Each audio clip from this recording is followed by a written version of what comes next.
Jadi kurang lengkap kalau ke Jeddah belum mencoba bakso Mang Udin si Raja Bakso. Wah.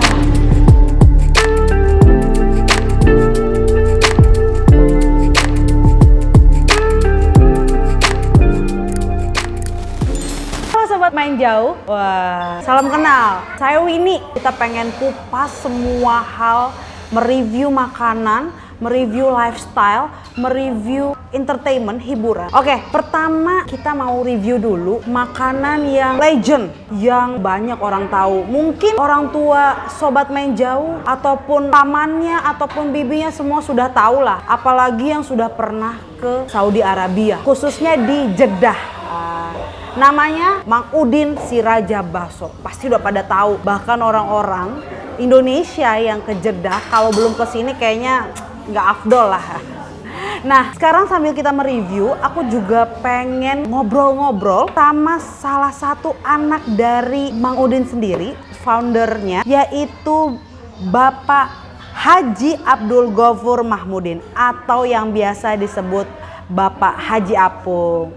Halo Pak Haji Apung. Mbak, gimana kabar? Baik, ya, sehat. Baik sekali. Pak Haji Apung, mungkin nih sebelum kita coba nih baksonya, sebelum kita rasain minumannya juga dan lainnya, aku mau nanya dulu nih. Gimana? Awalnya Pak Haji Udin Mang Udin bisa masuk bikin usaha di Jeddah tuh gimana awalnya? Ya, jadi awalnya kayak gini. Ini sebenarnya kisahnya menurut saya sangat inspiring Bapak itu, karena beliau itu awalnya ASN, aparatur sipil negara, seorang PNS, seorang guru. Nah, setelah itu beliau resign, dari resign itu mencoba usaha-usaha sampai beliau berangkat ke Arab Saudi menjadi sales di sebuah perusahaan. Dari situ mungkin beliau menabung. Nah, melihat peluang bahwa banyak jamaah haji dan umroh setiap tahunnya. Nah, beliau mulai menyewa tempat kecil, mungkin ukuran 2x3 lah di Pasar Seng di Mekah. Dari yang kecil itu dengan modal yang sangat terbatas, ternyata demand-nya dari jamaah itu sangat tinggi.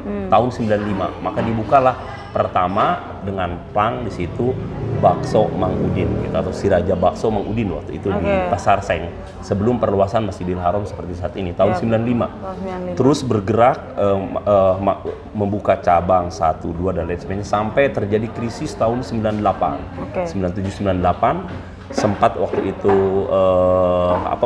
bukan berhenti tapi break.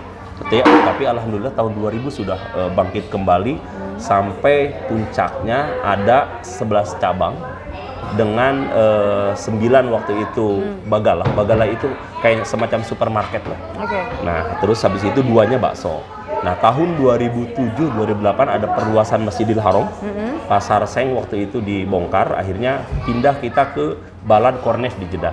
Nah, yang saat ini dikelola oleh kakanda saya, putra keempat, yaitu Haji Asep yang tadi. Beliau pegang di Balad Corniche. Sampai tahun 2012, waktu itu direnov total bangunannya sampai sekarang, alhamdulillah. Itu sejarah singkatnya beliau. Mungkin kalau orang melihat sekarang gitu hasil, sebenarnya prosesnya sangat panjang. Bagaimana Bapak berangkat umpamanya ke Arab Saudi itu dari akhir tahun 80 sampai tahun 95, merantau dulu. Setelah itu beliau lihat peluang dan akhirnya membuka si Raja Bakso Mang Udin itu sampai saat ini. Itu pensiun terlebih dahulu? Tidak. Papa belum pensiun, tapi mengajukan resign begitu aja. Pensiun dini, baru merantau ke Saudi.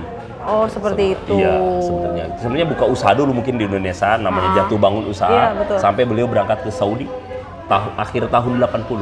Akhir tahun 80 sampai bisa dengan karunia dan anugerah Allah, akhirnya tahun 95 itu lahirlah si Raja Bakso Mang Udin sampai saat ini. Apa awalnya mungkin diceritain oleh Mang Udin sendiri gitu kepada anak-anaknya. Kenapa bisa kepikiran sih membuat bakso?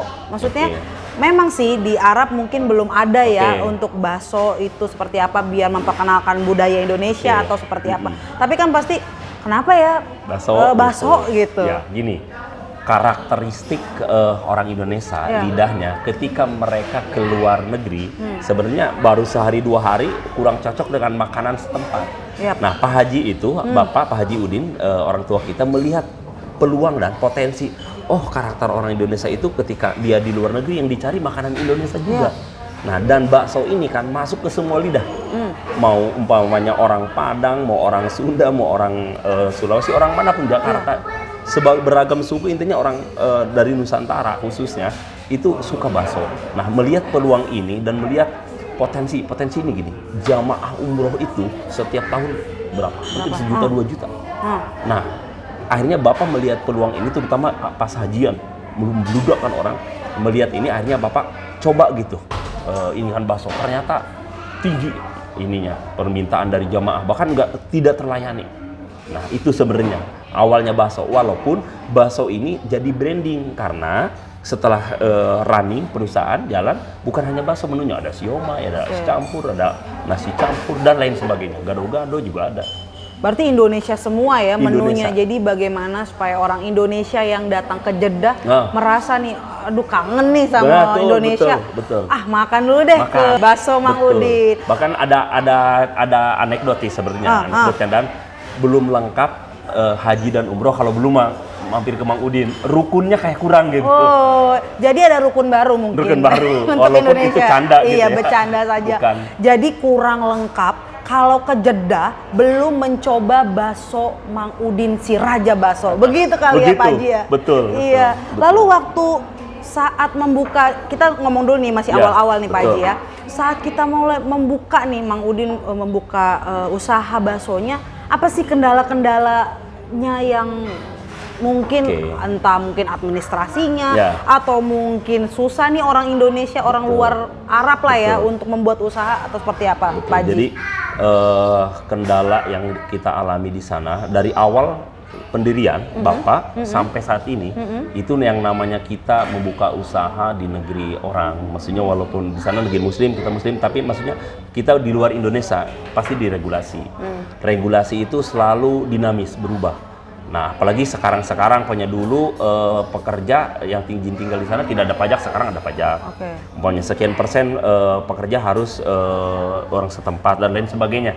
Nah, sebenarnya lebih kepada diregulasi. Kendala pasti banyak.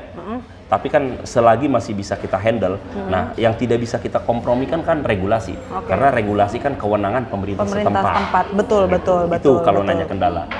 Oke, berarti di sana itu untuk di Jeddah, kita ngomong di Jeddah dulu ya, belum kita ke Jakarta. Jadi di Jeddah sana untuk pegawainya sendiri pun merekrut orang-orang sekitar Jeddah juga. Harus ya. Berarti membuka lapangan usaha juga nih bakso Mang Udin di Jeddah untuk warga Jeddahnya. Tapi orang Indonesia juga ada di sana. Banyak. Ada juga. Kita ada karyawan kurang lebih 20 lebih. Dan salah satu ada Indonesia dan dari Arab Saudi. Oh, tapi untuk orang dapurnya Indonesia banget. Orang dapurnya Indonesia banget. Kita ada pegawai kita itu orang Indonesia dari Arab Saudi, maksudnya warga setempat ya. Terus habis kayak gitu ada dari luar juga, dari Mesir juga ada. Oke, berarti kalau untuk di Arab sendiri, bagaimana untuk orang-orang Arabnya sendiri, apakah ada datang juga untuk mencoba makan? Ada. Orang Arab itu beliau senang, kan kita juga di situ menunya selain menu Nusantara ada shawarma, ada kebab, menyediakan menu-menu untuk orang Arab. Tapi orang pribumi Arab sendiri itu suka ke nasi goreng, suka mie goreng, itu kan kita sedia. Nasi campur, mereka suka kayak gitu. Bisa jadi ide juga sebenarnya ya. Jadi mungkin orang Indonesia yang ingin membuka usaha juga di luar, nggak hanya di Arab, cuman mungkin bisa belajar juga dari keluarga Mang Udin untuk bagaimana caranya awal merintisnya seperti apa. Tadi kita udah bahas tentang usaha bakso Mang Udin di Arab Saudi. Sekarang kita langsung nih, ya kan? Kita ke Indonesia dulu nih Pak Haji Apung. Nah, kalau di Indonesia sendiri, kenapa bisa berpikir akhirnya udah enak nih di Arab ya kan Pak Haji ya? Udah enak, semua sudah banyak, konsumennya juga sudah banyak, lalu juga pegawainya sudah settle, lalu juga mungkin pendapatannya juga sudah baik di sana, lalu tiba-tiba berpikir untuk melakukan ekspansi, melakukan perluasan bisnis sampai ke Indonesia. Bagaimana Pak Haji awalnya?